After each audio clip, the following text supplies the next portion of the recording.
A tragic event occurred on February 20th, 2025 in Tasmania, where 157 false killer whales were stranded on Tasmania's northwest coast that concluded with the euthanasia of the remaining survivors. We're going to talk about some of the possibilities of what could have happened and why a lot of these animals ended up dying on this episode of the How to Protect the Ocean podcast. Let's start the show.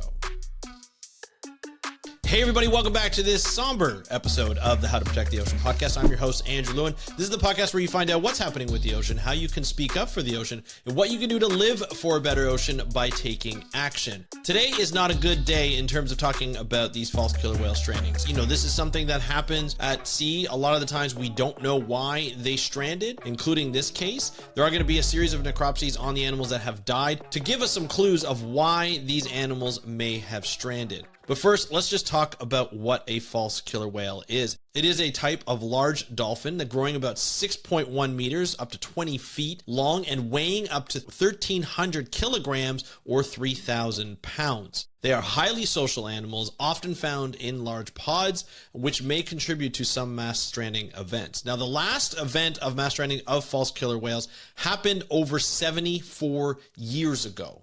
That's a long time. And that is something that you have to take into account. This doesn't happen with these species all the time. It does happen to pilot whales in the area quite often. You usually see that once every couple of years, sometimes every year. And so this is something that is a concern. And Tasmania is known to have some strandings, but it's been a long time since we've seen the strandings of these false killer whales. So approximately 157 false killer whales were found stranded near Arthur River on Tasmania's northwest coast. And the stranding site is remote and also difficult to access, complicating the rescue effort. So what happens when you see a stranding, somebody spots the stranding. Now, it could be part of a stranding network, or they could have a stranding network set up where along the beaches, they may have numbers. If you see a stranded whale or a number of stranded whales or dolphins or any kind of marine mammal, please let us know. Like I remember in the UK, I did it a while ago, the British Marine Divers Rescue Association, they would have a series of networks along the coast of the UK, and they would have signs, they would have people that would regularly patrol the areas, as well as they would act if there's representatives in certain remote areas and somebody finds a stranding,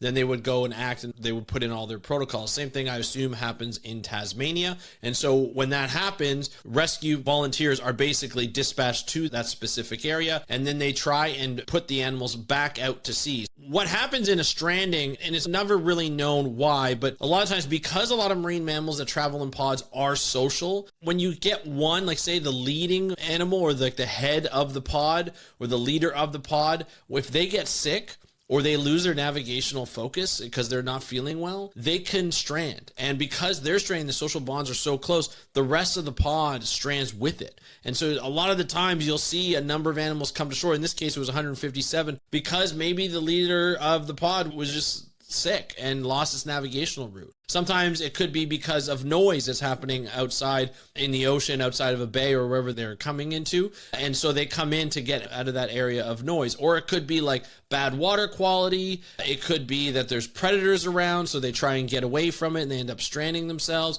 This is never done on purpose. And because of their strong social bonds, you see others that will follow this leader or a section that will follow this leader, which makes it really, really difficult. So that is something that is hard. Now, where they stranded, right, in this like area, Arthur River in Tasmania's northwest coast, is remote and it's very difficult to get to. So that really limits the amount of people that can get to the area, and that could hinder rescue efforts to get them back out at sea. Now, efforts were made to transport and release some of the whales, but they were unsuccessful as they repeatedly stranded. So some of the efforts were like, hey, let's just take them out. We have these specific tools. You can't lift the animals, so you got to use the water to kind of float them back out. They float them in the deeper water for a little bit to see if they can actually get out.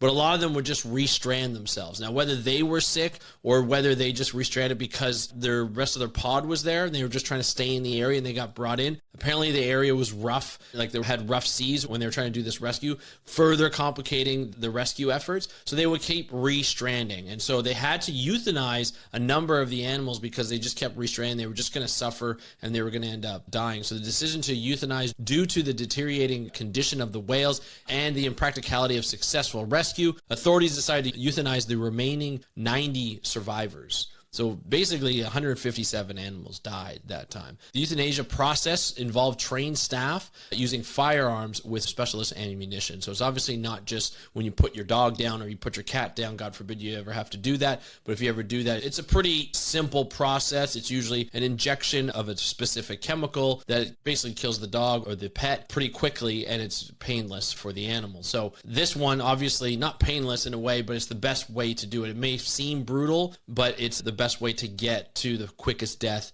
that they have been able to find. So this, obviously not something that's good, but it happens, right? It's just the way, unfortunately, it goes in these situations when you're out on a shore that's remote. You can't get doctors all the time to the area.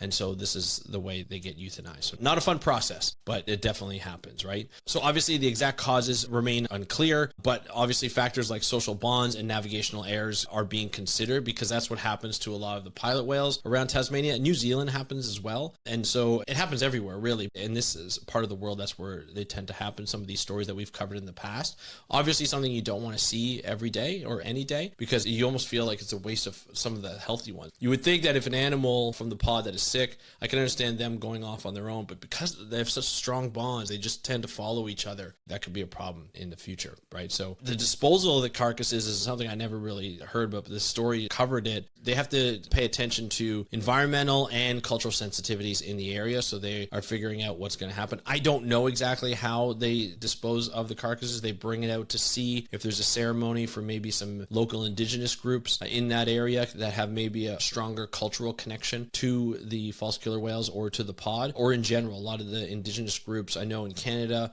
in the US, and around the world will have certain cultural ties to marine mammals and just the environment in general. So they tend to have ceremonies around that. So I hope that happens in a way, because they can get their proper send-off and the local indigenous communities can do what they do best, right? And take care of the ocean, whether it be through death or whether it be through life. And I think that's something that's very important. And I think it should happen for a while. It's only happened, 50 years ago to 74 years ago. So it's nice that it doesn't happen often with this type of animal, but this is something that we have to consider happening, and the best way to really get over is to try and get to rescue efforts quicker. Obviously, in this situation, it was difficult to get to because it was such a remote area. The conditions weren't great. Sometimes if the conditions are better, maybe that'll make it easier to get the animals back out at sea. But in this case, it just wasn't happening because of the rough seas. Unfortunately, it was just bad luck, I guess. Or maybe that's why they came in, some of the rougher seas. I don't really know. If I do find out, I'll let you know. But that's the story for today. It's a quick one. It's a sad one. But we have to cover what happens so that you know how these things are dealt with in the future and how we can maybe make it better. Hopefully that we get the right conditions for it to happen. So I just wanted to let you know of this story, because you have to be aware of these situations. And I'd love to hear your comments down below, what you think of the situation, how you can do better. If you've ever been part of a Stranding network, I'd love to hear your thoughts. And then of course, if you want to share them with me personally, you can do so DM me at How to Protect the Ocean. You can leave your comments down below. And of course, don't forget to subscribe to our YouTube channel, hit that notification bell so you don't miss any of the episodes that we post Monday, Wednesday, and Friday. And of course, we are on Spotify, Apple Podcasts, as well as your favorite podcast app. I want to thank you so much for joining me on today's episode of the How to Protect the Ocean podcast. I am your host, Andrew Lewin from the True North Strong and Free. Have a great day. We'll talk to you next time, and happy conservation.